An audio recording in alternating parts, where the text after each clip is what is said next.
Have you ever really stopped to think about what holds our world together? I mean, really holds it together.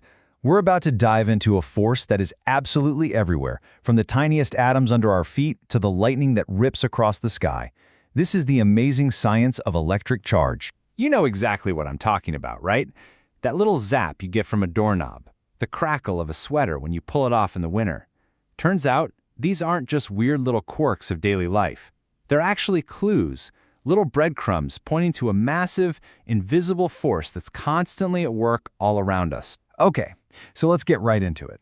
All of these things we've been talking about, they all come down to one idea: electrostatics. Now, that's just a fancy word for the study of forces and fields that come from electric charges that are just, well, sitting still. They're static. And we're going to get to the bottom of how it all works. You know, this whole journey of discovery, it started thousands of years ago. Way back around 600 BC, the ancient Greeks noticed something odd. If you rubbed a piece of amber with wool, it would suddenly attract little things like bits of straw. Fun fact, the Greek word for amber is electron. Sound familiar? That's literally where we get the word electricity. But it took centuries for scientific pioneers like Benjamin Franklin and Charles Coulomb to really turn these strange observations into a proper science. So, how did they crack this code? How did they make sense of it all? Well, after years and years of super careful experiments, scientists realized that this whole complex world of electricity actually follows a few incredibly simple rules, and it all boils down to just two types of charge. The one and only Ben Franklin was the guy who gave them their names: positive and negative. And honestly, it was basically an arbitrary choice. The charge you get on a glass rod when you rub it with silk, he just decided, let's call that positive. The charge on a plastic rod rubbed with fur? Okay, that's negative. But from that simple decision, they discovered the absolute core rule of electricity. Like charges push each other away, and opposite charges pull each other together. Simple, right? But it explains so much. And it gets even cooler. Beyond just attracting and repelling, we learn that charge has these three fundamental properties. First, it's additive. You just add charges up, like +2 and -1 equals +1. Simple math. Second, it's conserved. You can't just make charge appear out of nowhere or make it disappear. You can only move it from one place to another. And finally, and this one is a bit of a mind bender, it's quantized. So what on earth does quantized actually mean? It means charge isn't like water, something smooth and continuous that you can divide forever. No, it comes in tiny, identical packets. The smallest possible chunk of charge is called the elementary charge. We just call it E. You can have 1 E, or 2 E, or 1 billion E, but you can never, ever have half of an E. It's just like money. You can have dollars and cents, but you can't have half a cent. It just doesn't exist. And this idea, it neatly explains why some materials conduct electricity and others don't. In materials we call insulators, like that plastic comb, the charges are basically locked in place. They can't move. But in conductors, like a metal spoon or even our own bodies, those little charge packets can flow freely. And that's why if you try to charge up a metal spoon by rubbing it, nothing happens. Any charge you build up just flows right through you and into the ground. Okay, so we've got charges attracting and repelling. We get it. But how much? How strong is that push or pull? Can we actually put a number on it and measure the force between them? Well, it turns out there's a beautifully simple law that tells us exactly that. Yes, we can, and it's all described by something called Coulomb's law. The first part is pretty intuitive. The force is directly proportional to the amount of charge. You double the charge on one of them, you double the force. Easy enough. But this next part, this is the real secret sauce. It's all about distance. The force follows what's called an inverse square law. That means if you double the distance between two charges, the force between them doesn't get 2 times weaker, it gets 4 times weaker. If you triple the distance, it gets 9 times weaker.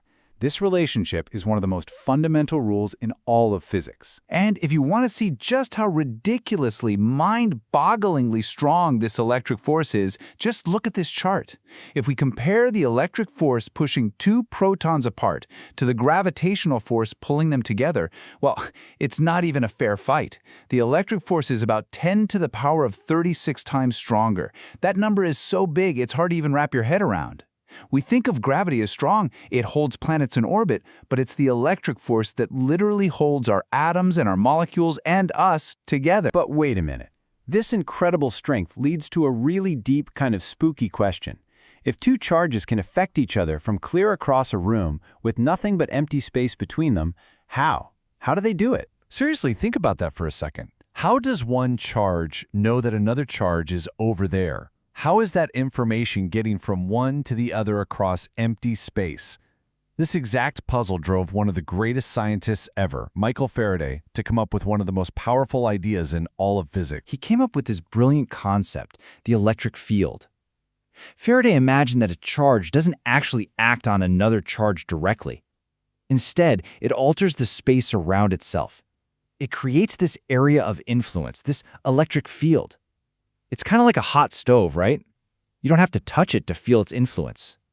And it's this field which exists at every single point in space that then tells any other charge what to do, which way to move, and how hard to get pushed. So we can actually visualize these invisible fields using what we call field lines. For a positive charge, you can just picture these lines shooting straight out in all directions, just like rays from the sun or the spokes of a wheel. And these lines show you the exact direction a different positive charge would get pushed if you dropped it right there. And for a negative charge, well, you guessed it, it's the total opposite. The field lines all point radially inward, showing how it would suck a positive charge in towards it. And here's another key detail. Where the lines are bunched up close together, the field is stronger. Where they're spread far apart, the field is weaker. Okay, so now that we have all these pieces on the board, charge, force, fields, we're ready to unlock an even deeper, more elegant principle about the hidden architecture of how this all fits together. This principle is known as Gauss's law. Now, it sounds super technical, but the core idea is actually beautiful. It says that if you imagine drawing any kind of closed surface, think of it like an imaginary bubble.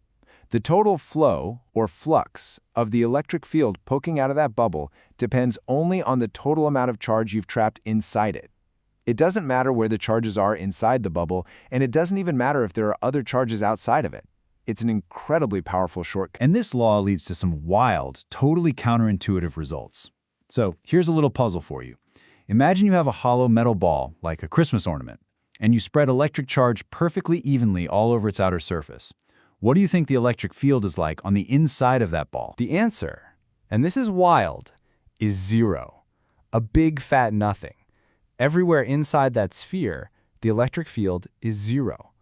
The push and pull from every single charge on that outer surface perfectly cancels each other out. And this isn't just some cool physics party trick. This is the real-world principle behind something called electrical shielding, which is used every single day to protect all of our sensitive electronics from outside interference. It's just incredible when you think about it. From a simple little spark to the very structure of matter itself, the rules of electrostatics show how a few simple, elegant laws can build the entire complex universe we see around us. It really makes you wonder, doesn't it? What other invisible rules are still out there, just waiting for us to discover?